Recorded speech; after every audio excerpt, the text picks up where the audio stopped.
There are three classic symbols that the church uses to remind us about the power of that first Pentecost day.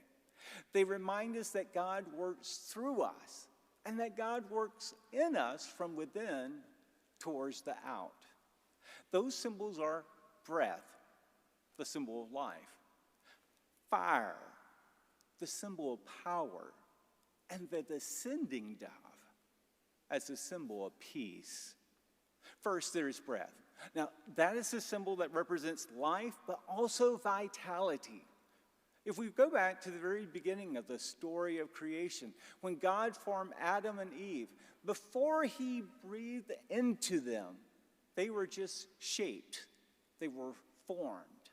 They did not have life until his breath entered into them. Brothers and sisters, we have people today who are just as lifeless as Adam and Eve were before the Spirit was breathed into them.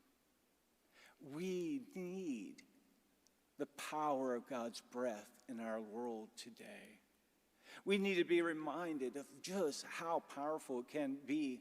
On that very first Pentecost, we see the breath of God.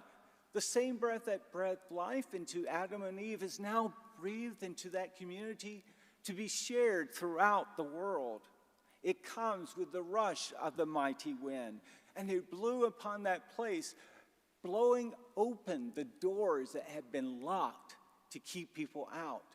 There would be no more containing of God's Spirit into one little place. It was too powerful for them, those who had worshiped with Jesus, who had ministered with Jesus. It was just too powerful for them to try to hold into themselves. It had to be let go.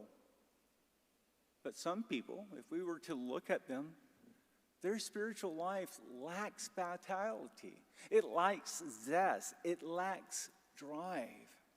Like robots, they stonewall through the days that they are experiencing by just going through the motions of living, but not really living at all. So listen, how is it with your soul this morning? Is God in your life?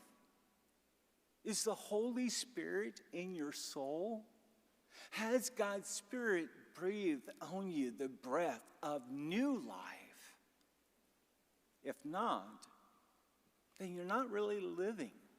You may be existing, you may be coping, you may even be floating along. Until the Holy Spirit comes into your heart, you are numbered among the lifeless. Until that gift of the Holy Spirit enters into your heart, the inside part of you, then you are among the lifeless. The hymn writer years ago recognized the importance of this when he wrote these words: "Breathe on me, breath of God. Fill me with life anew, that I may love what thou dost love and do what thou wouldst do." So the first sign of the Holy Spirit is the wind, the breath, the symbol of life, of zeal, of vitality. It's the kind of life that can only be created by the presence of God.